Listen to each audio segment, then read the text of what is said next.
This story sounds like something straight out of a fantasy movie, but wait for the ending. A man, an elf, and a dwarf are traveling through a forest, when suddenly they're surrounded by a group of orcs. The orcs capture them and say they're planning to eat them, but the orcs decide to be fair and give them a chance to survive. They explain the rules. Each of them can go into the forest and find anything they want to place on their back. Then they'll receive 10 lashes. If they can keep a straight face through all 10, they'll be allowed to leave. The man goes first. He gathers a huge pile of thick leaves and straps them to his back. The first whip cracks, the leaves explode everywhere, and he immediately screams in pain. Next comes the elf.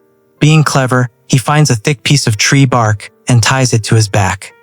The first few lashes land 1, 2, 3, 4, 5, and the bark holds. But eventually it cracks. The elf manages to hold on for another hit or two, but finally he can't keep a straight face anymore. Now it's the dwarf's turn. He looks at the orcs, then at the elf, and asks, "Yeah, I said we could put anything we find in the forest on our backs, right?" The orcs nod. The dwarf smiles and says, "All right then, strap the elf to my back." This story starts strange, but the ending is even stranger.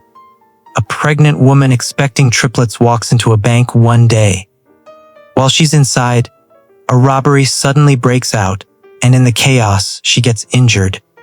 At the hospital, the doctors manage to save her, but they explain something unusual. Each of the 3 babies will grow up with a small piece of metal still inside them. 17 years later, the first daughter runs downstairs in panic. "Mom, something crazy just happened." I was in the bathroom, and a tiny bullet came out. The mother calmly sits her down and explains the whole story from 17 years ago.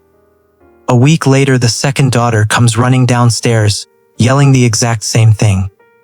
Again, the mom explains everything and reassures her. Then one day the son walks downstairs, looking very confused. "Mom, something really weird just happened." The mother sighs and asks, "Let me guess, you were in the bathroom." The son shakes his head and says, "No, but the neighbor's window is broken." It was another miserable, cold, drizzly autumn day, and of course, I forgot to put on a jacket. I was walking to my physics class, shivering all the while. "Need a coat." I turned around. Behind me was a girl, actually, one of my classmates. "No, thanks, I'll be fine." She looked at me, skeptically. "You sure of that?" "Yeah, Marie, I'm good. Okay." "Your loss." She puffed on, toward the auditorium. Another 9 a.m. lecture on thermodynamics. Professor Ehrenfest's droning was only interrupted by the scratching noises of 100 pencils on paper. Ehrenfest, more like snoozefest. Mary laughed. I instinctively put my hand over my mouth. Had I said that aloud, Ehrenfest would skin me alive. If he had heard that, he was not one who suffered jokes gladly. No one else had laughed, though, and Marie was sitting 3 rows below me. I chalked it up to chance. Ehrenfest pulled up another slide. "Now, can someone please tell me, what is the theoretical efficiency of this engine?" Simple. Just 1 minus low temperature divided by high temperature. High is 810 Kelvin. Low is 270, 2/3. Marie raised her hand. "Mary, it's 2/3. Good. How did you get there?" The efficiency is 1 minus low temperature divided by high temperature. High is 810 Kelvin. Low is 270. 2/3. Very good. Ha. Took the words right out of my mouth. Now I'm a scientist. I'm not usually one who believed in the supernatural. However, having someone copy not just my answer, but my words, spooked me a bit. Maybe it was too close to Halloween, but if you can hear this, tap your desk 3 times. I stared intensely at Marie as she tapped her desk once, twice, 3 times. My blood froze. Oh my God, she's a telepath? I thought it was cool for about a millisecond.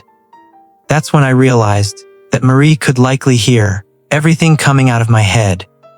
My mind raced, trying to determine how bad this could be. Then I saw Marie wheel around in her seat and look directly at me. Come on, act natural. I took a breath and smiled back at Marie.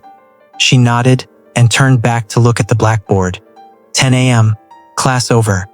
I packed at record speed, dashed up the stairs, and sprinted down the pathway, seeking the safety of my own room. But how safe is it? What if Marie can still hear me? This is not good. Wet. I recognized the voice and picked up speed. My legs protested every step I took, but that was better than losing the privacy of my own mind. Slow down. The voice was closer now. I hung a left, cutting across the grass toward my dorm room. That was when Marie crashed into me at full tilt. 300 pounds of human, backpack, and water bottle smashed into the earth. I tasted grass, dirt, and iron. My nose was bleeding, my face scratched. Marie rolled off me, and we both got up slowly, gasping for breath. Why did you tackle me? Marie was still breathing hard. I just wanted to explain. Before you got away. Stop you from panicking. What that you can? Read minds. Yeah. So what are you, some kind of superhuman, I guess? No, I'm not Professor X. He's more powerful than I am. Do you know how I got these powers? No. I just know I've had them as long as I can remember. As for what I can hear, she smiled and shook her head. Everything. Every thought.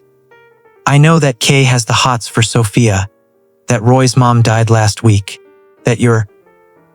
Her voice cut off abruptly. But doesn't it get, overwhelming?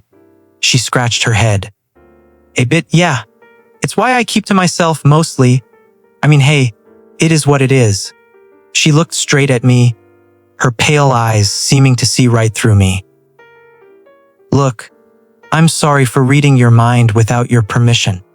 It's just that I'm in dire need of someone who gets me, and judging by what I've seen, we're in the same boat. So what do you say? Friends? I stared at Marie. She did read my mind, but she had a point. I'd barely gained any friends since I moved here. I shook her hand. I guess so. It was the best decision I'd ever made. He's hi WP. I'm new here. This is my second prompt. Feedback appreciated!